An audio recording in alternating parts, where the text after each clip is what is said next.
So what you really have to do when you start exploring psychedelics is to try and figure out, what's the center of the mandala? What are people talking about? What is it when you arrive on the money? And to my mind, the compound that is most interesting for doing that is DMT. DMT is the most interesting in some ways of the psychedelics because more issues are raised by it than any other. Such issues as, I'll just run over some of them so you get a feeling for it. DMT is the strongest hallucinogen there is. If it's possible to get more loaded than that, I don't want to know about it.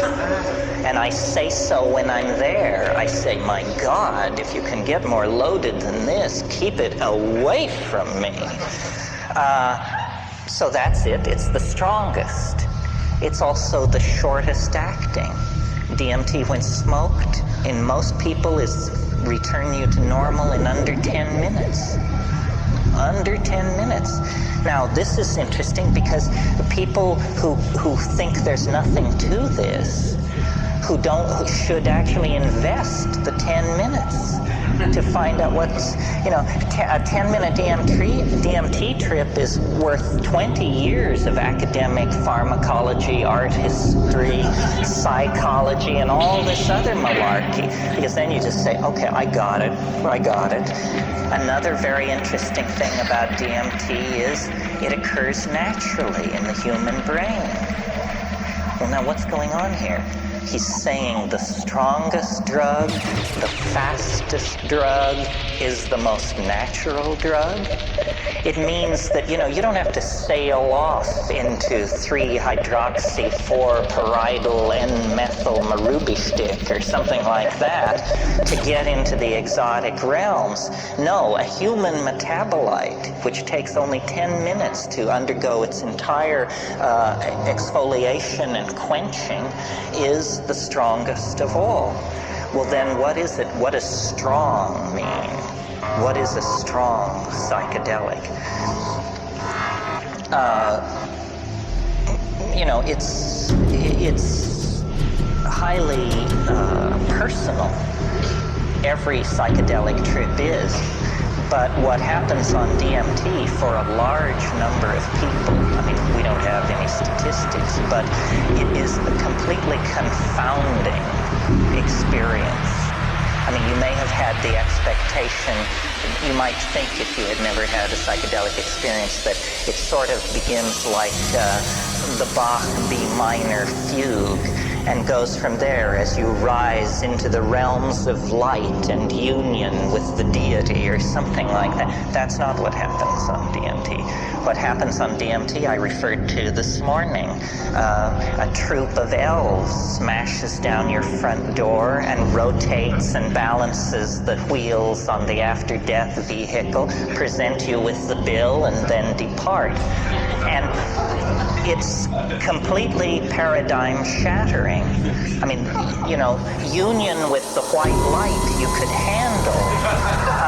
An invasion of your apartment by jeweled self-dribbling basketballs from hyperspace that are speaking in demotic Greek is not something that you anticipated and could handle. Sometimes people say, is DMT dangerous? It sounds so crazy. Is it dangerous? The answer is only if you fear death by astonishment.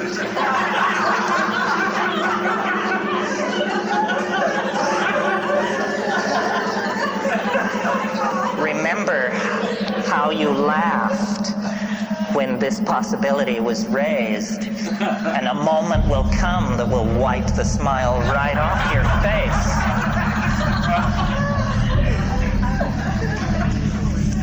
And this death by astonishment thing, one thing about it, let me say a little bit more about it. One thing that endears DMT to me is, I like to say, it doesn't affect your mind. It doesn't seem to affect your mind. In other words, you don't change under the influence of DMT. You don't become a kinder, gentler person. You don't sink into, a line of drool from one corner of your mouth as you sit there twitching. You don't change. What happens is the world is completely replaced. Instantly, 100%, it's all gone. And what is put in its place, not one iota of what is put in its place was taken from this world. So it's a 100% reality channel switch. They don't even retain three-dimensional space and linear time. It's not like you go to an exotic place, Morocco or New Guinea. It's like reality is swapped out for something else. And when you try to say what it is, you realize that language has evolved in this world and it can serve no other. It takes years of practice. So what you're looking at is literally the unspeakable. The indescribable falls into your lap. And when you try, you're loaded, right? You're there, and you're trying to explain to yourself what's happening. And so this is like you try to pour water over the transdimensional objects in front of you, the water of language, and it just beads up and flows off like water off a duck's back. You cannot say what's there. And I've spent, 25 years fiddling with this. It's become the compass of my inspiration, trying to say what is on the other side of that boundary. Just 2 large tokes away at any given time is this non-Euclidean, non-Newtonian, irrational, un-Englishable place. But it's not smooth and empty and clear. That's not what gives it its indescribability. What gives it its indescribability is its utter weirdness, its alienness, its power to astonish. What happens to me when I smoke DMT is there's a kind of a going toward it. There's a sequela of events which lead to the antechamber of the mystery. I mean, you take a toke, you feel strange. Your whole body feels odd. You take a second toke, all the oxygen seems to have been pumped out of the room. Everything jumps into clarity. It's that visual acuity thing. You take a third toke if you're able, and then you lay back and you see this thing which looks like a rose or a chrysanthemum, this orange spinning flower-like thing. It takes it about 15 seconds to form, and it's like a membrane. And then you break through it. You break through it, and then you're in this place. And there's an enormous cheer which goes up as you pass through this membrane.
The shadows here are muted, and there's a lot of transitional zones from one color to another and so forth. This isn't like that. This is crystalline, clear, solid. You can see the light reflected in the depths of these objects, and everything is very brightly colored, and everything is moving very, very rapidly.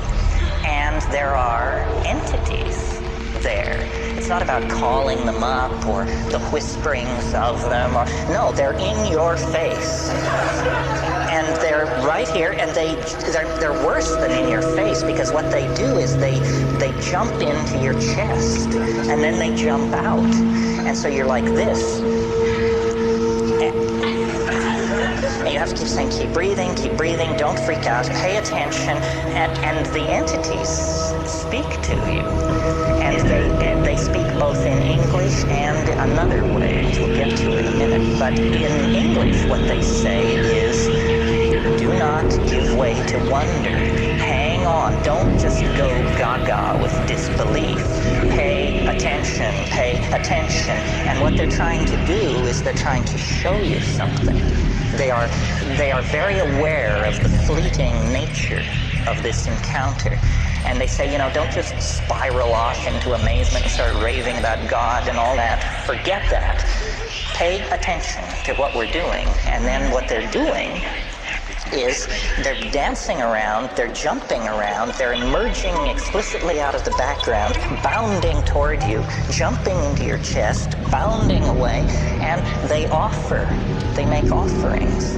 And they love you. That's the other thing. They say this. They say, we love you. You come so rarely. And, here you are. Welcome. And then they make these offerings. And the offerings are objects of some sort. And now remember, you are not changed. You're exactly the person you were a few minutes before. So you're not exalted or depressed. You're just trying to make sense of this. And the objects which they offer are like Fabergé eggs, or exquisitely tooled and enameled pieces of machinery, but they don't have rigid outlines. These objects are themselves somehow alive and transforming and changing. So when these creatures, I call them tykes, when these tykes offer you these objects, you grok it, you look at it, and immediately, because you are yourself, you have this realization, my God, if I could get this thing back into my world, history would never be the same. A single one of these objects is somehow, you can tell by looking at it, this would confound my world beyond hope of recovery. It cannot exist. What I'm being shown is a tiny area where miracles are being transformed. And the creatures, the tykes, are singing. They are speaking in a kind of translinguistic glossolalia. They are actually making these objects with their voices. They are singing these things into existence. And what the message is do what we're doing. You can do what we're doing. Do it. And they get quite pushy about this. They say, damn it, do it. And you're saying, but they're saying, no, do it now, do it. They say, I can't handle this, and then this kind of reaction goes on for a while. Well, then I don't take credit for it. It was not will, but like something comes up from inside of you. Something comes out of you. And you discover you can do it, that you can use language to condense objects into existence in this space. It's the dream of all magic, but here it is, folks, happening in real time. And then they're just delighted. They just go mad with delight and turn somersaults and turn themselves inside out. And they all jump into your chest at once. And after many encounters of this sort. I mean, when I first did DMT, I couldn't bring anything out of it. I mean, I just said, no, it's the damnedest thing I've ever encountered, and I can't say anything about it, and I don't think I ever will be able to say anything about it. But by going back repeatedly and working at it, I think I've gotten a pretty coherent, well, let's not go that far. I think I've got a pretty clear metaphor, anyway, for what's happening in there. And I think a lot of people have this experience. When you talk to shamans, they say, oh, well, yes, the helping spirits. Those are the helping spirits. They can help you cure, find lost objects. You didn't know about helping spirits? I said, well, I knew, but I had no idea, that it was so literal. Say, oh, no, that's the helping spirits.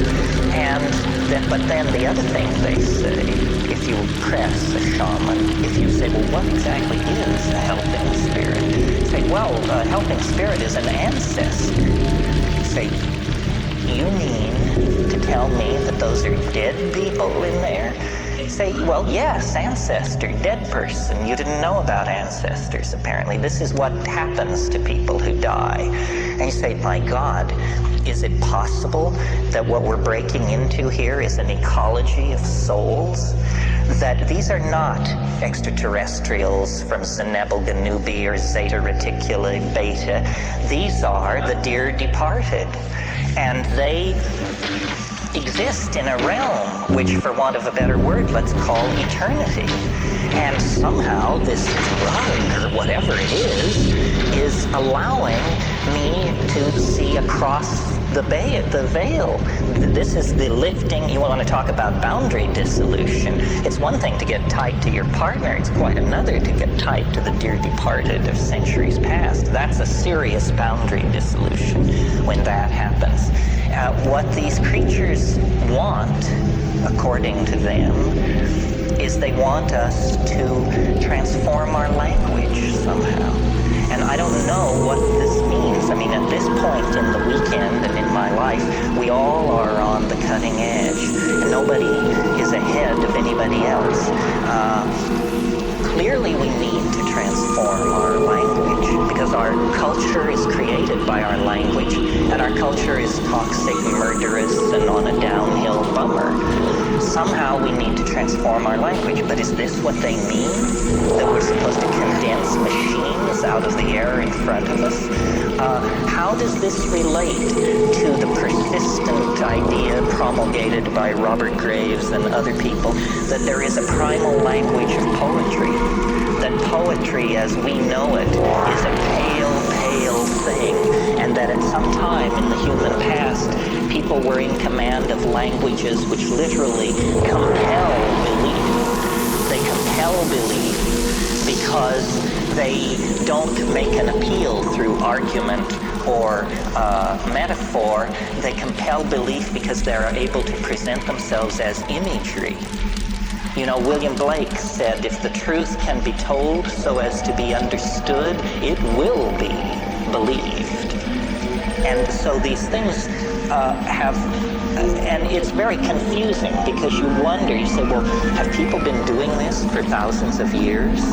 And if so, have they always encountered this tremendous urgency on the other side? If people have been doing it for thousands of years, why is there this urgency on the part of these entities? And who exactly and what exactly are they? It appalls me, you can probably tell, that I have to talk about this, because this is not my bailiwick. I mean, I'm a rationalist who's just had a very weird set of experiences, but I am a rationalist.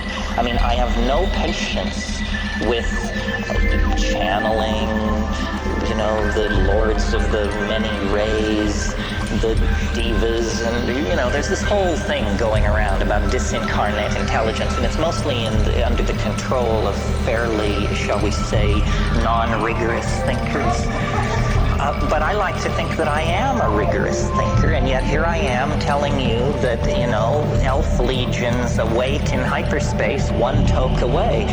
the difference between my rap and, the Findhorn folks or somebody like that is that we have an operational method for testing my assertion. We can all smoke DMT, or you can make it your business to now find out about this and see for yourself.